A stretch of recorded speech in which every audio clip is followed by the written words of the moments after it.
আসসালামু আলাইকুম। সবাই কেমন আছেন? আশা করছি সবাই খুব ভালো আছেন। আমি আলহামদুলিল্লাহ ভালো আছি। চলে আসলাম আরেকটি নতুন ব্লগ নিয়ে। সকালের নাস্তা কমপ্লিট করে দুপুরের জন্য রান্না করতে চলে এসেছি রান্নাঘরে। কচু ২-৩ মিনিট ভাপ দিয়ে নিয়েছি। এখন ইলিশ মাছ ভেজে নিচ্ছি।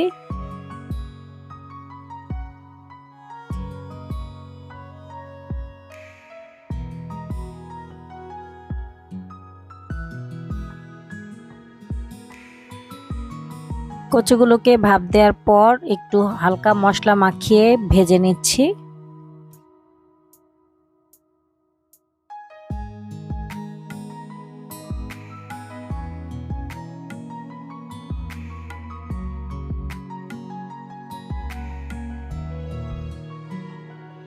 কচুগুলো ভাজার পর এখানে পেঁয়াজ দিয়ে দিলাম, পরিমাণ মতো লবণ দিয়ে দিলাম। পেঁয়াজের সাথে লবণ দিলে তাড়াতাড়ি ভাজা হয়ে যায়, নরম হয়ে যায়। এখানে হলুদ মরিচ ধনিয়ার গুঁড়া দিয়ে দিলাম, পানি দিয়ে দিব, তারপরে একটু আদা রসুন বাটা দিব, তারপরে মশলাটাকে ভালোভাবে কষিয়ে নিব। ইলিশ মাছের তরকারিতে আমরা জিরা খাই না, এজন্য দিব না। মশলাটা কষানোর পর ভেজে রাখা কচুগুলো দিয়ে দিচ্ছি।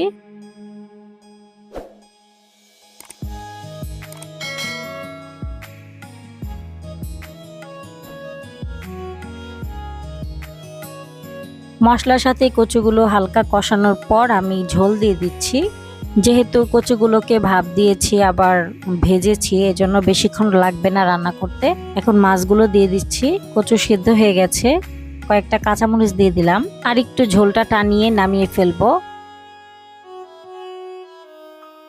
পাশের চুলায় ডাল ও বাগার দিয়ে দিয়েছি। এখন একটু ধনিয়া পাতা কুচি দিয়ে দিলাম। গরমের দিনে কিন্তু ডাল খুব ভালো লাগে।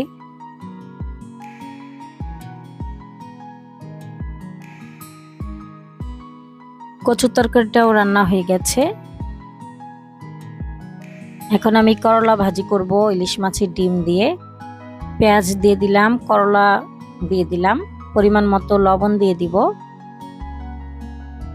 তারপরে একটু হলুদ মরিচের গুঁড়া দিয়ে ঢেকে রান্না করব কিছুক্ষণ। করলাটা যখন আধা সিদ্ধ হয়ে গেছে তখন আমি ইলিশ মাছের ডিমগুলো দিয়ে দিচ্ছি।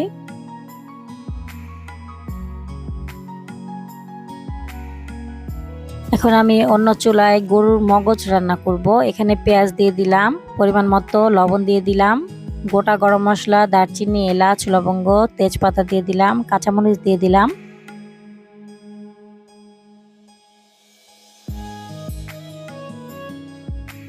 এইদিকে করলা ভাজিটাও হয়ে গেছে। এখন চুলা বন্ধ করে দিব।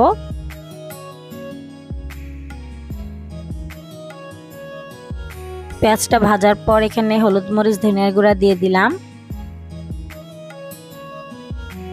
মশলাটা কষানোর জন্য পানি দিয়ে দিলাম, জিরার গুঁড়া দিয়ে দিব, আদা রসুন বাটা দিয়ে দিব, তারপর ভালোভাবে মশলাটাকে কষিয়ে নিব। আমি এভাবেই দুই চুলায় একটার পর একটা রান্না করে ফেলি, এতে করে তাড়াতাড়ি হয়ে যায়। আগে থেকে সবকিছু রেডি করে তারপরে রান্না করতে আসি। মশলাটা কষানোর পর এখানে কিউব করে কাটা টমেটো দিয়ে দিলাম, তারপর মগজগুলো দিয়ে দিচ্ছি। আমি রগগুলো উঠিয়ে ছুরি দিয়ে চপ করে নিয়েছি। এখন আমি মগজগুলো মশলার সাথে কষাবো ঢেকে দিয়ে। এর মাঝে আমি কষানোর পর একটু পানি দিয়েছিলাম। পানিগুলো টেনে যখন এরকম শুকনা হয়ে গেছে, তেল উপরে ভেসে আসছে, তখন আমি গরম মশলার গুঁড়া দিয়ে দিলাম। এখন একটু মিশিয়ে নিব, তারপর নামিয়ে ফেলবো। হয়ে গেছে মগজ রান্না। এই তো আজকে দুপুরের রান্নার আয়োজন, আলহামদুলিল্লাহ।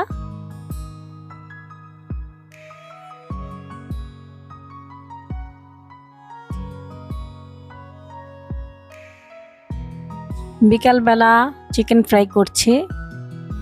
দুপুরে চিকেনগুলো মাখিয়ে রেখেছিলাম, এখন ময়দা দিয়ে কোট করে ভেজে নিচ্ছি ডিপ ফ্রায়ারে।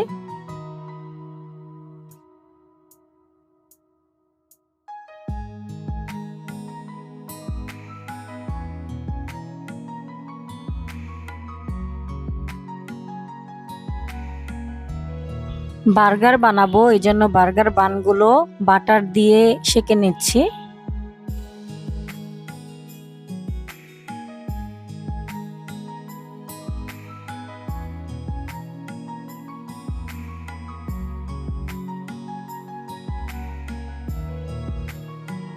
চিকেন ফ্রাইগুলো ভাজার পর এখানে ফ্রেঞ্চ ফ্রাই ভাজবো, এজন্য আলুগুলো দিয়ে দিচ্ছি।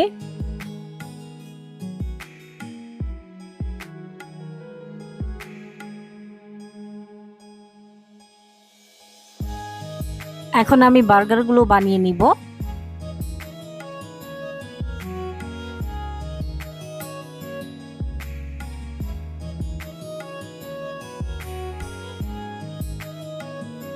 বার্গার যার যেভাবে খুশি সেভাবে বানিয়ে খাওয়া যায়, তো আমরা আমাদের পছন্দ মতো যেভাবে মন চায় সেভাবেই বানাচ্ছি।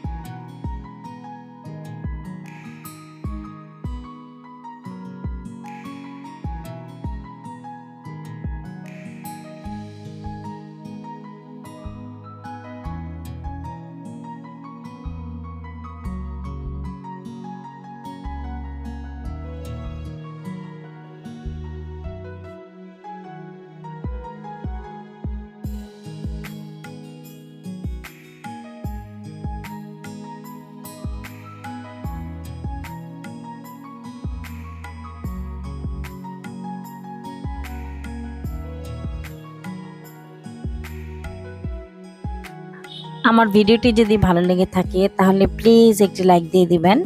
ফেসবুক থেকে দেখলে আমার ফেসবুক পেজটা ফলো করবেন, ইউটিউব থেকে দেখলে আমার ইউটিউব চ্যানেলটা সাবস্ক্রাইব করবেন। লাইক, কমেন্ট এবং শেয়ার করতে ভুলবেন না। তো আজকের মতো ভিডিওটা এ পর্যন্তই। সবাই ভালো থাকবেন। আল্লাহ হাফেজ।